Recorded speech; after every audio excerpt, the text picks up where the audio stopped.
Seeing lots of extreme weather events become more intense and frequent around the world. And indeed, people in the UK can see for themselves that we are getting a change. There's an increase in heavy rainfall events. We had a historic heat wave during the summer that killed more than 3,000 people. They are becoming more frequent. Can I just say, doesn't the cold kill more people, though?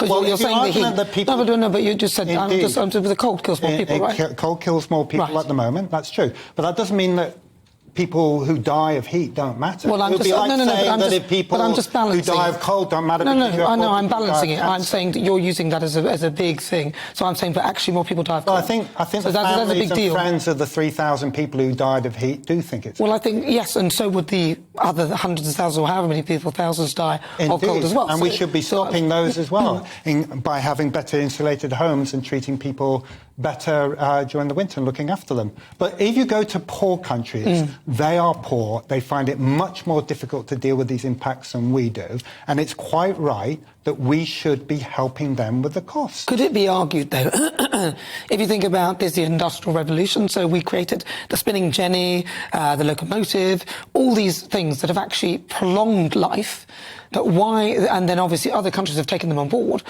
surely if you actually balance it off, don't they owe us money?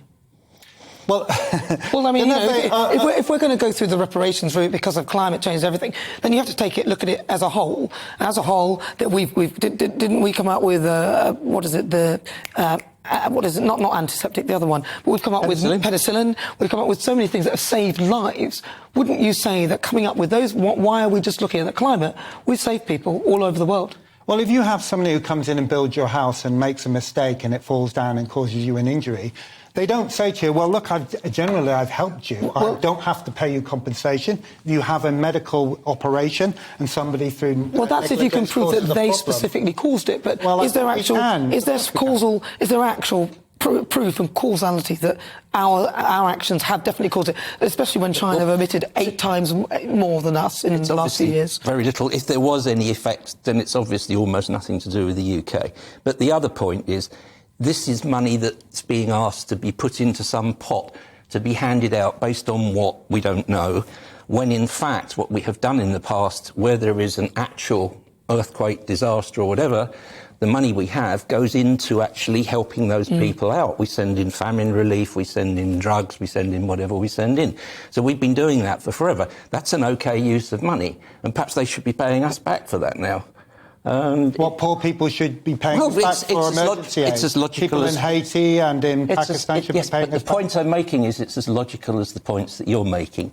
I think you've just established, Brian, that we give them money at the moment to help them deal with disasters. These disasters are becoming more intense. Your objection is to doing it? Well, I just need to correct one thing, though. Yes. There is not a single reputable scientific organisation in the world that agrees with Brian that carbon dioxide is not driving the rising global temperature. And when he says natural causes, can he explain exactly what he thinks it is? Is it the sun? Is it cosmic rays? He never explains what this natural source of warming is.